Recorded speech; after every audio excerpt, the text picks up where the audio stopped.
আজকে আমরা কথা বলবো একটা ইতিহাসমূলক গ্রন্থ নিয়ে, নাম হচ্ছে মধ্যযুগের বাংলা। লিখেছেন খন্দকার সনন শাহরিয়ার।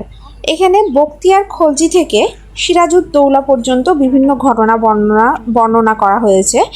আর এটা যে ইতিহাসমূলক যে বই, সেগুলো যেরকম কিছুটা গড়পড়তা কথাবার্তা থাকে, সেটা না করে কিছু ইন্টারেস্টিং কথা তুলে ধরা হয়েছে। এবং এখানে ইখতিয়ার উদ্দিন মোহাম্মদ বখতিয়ার খলজি, ফখরুদ্দিন মুবারক শাহ, শামসুদ্দিন ইলিয়াস শাহ, গিয়াসউদ্দিন আজম শাহ, রাজা গণেশ এবং আরও যারা আছেন মধ্যযুগে যেসব শাসক বাংলা শাসন করেছেন, সবার ঘটনায় বর্ণিত আছে। শায়েস্তা খান, মুর্শিদ কুলি খান, সিরাজউদ্দৌলা, মীর কাসেম পর্যন্ত।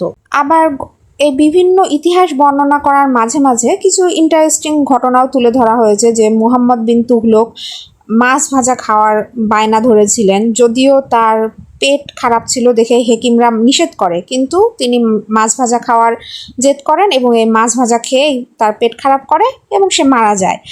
আর তারপরে এখানে আমরা দেখব যে বাংলার যে স্বজনপ্রীতি, এখনও আমরা দেখি স্বজনপ্রীতি। এই স্বজনপ্রীতিরা সেই আদিমকাল থেকেই এখন পর্যন্ত চলছে। আবার স্বজনপ্রীতির কারণে দক্ষ মানুষকে প্রশাসনে বসানো বাদ দিয়ে দেখা যাচ্ছে যে যারা অদক্ষ তাদেরকে বসানোর কারণে নিজেরই ক্ষতি ডেকে আনা হয়। এসব তখনও দেখা যেত, এখনও দেখা যায়।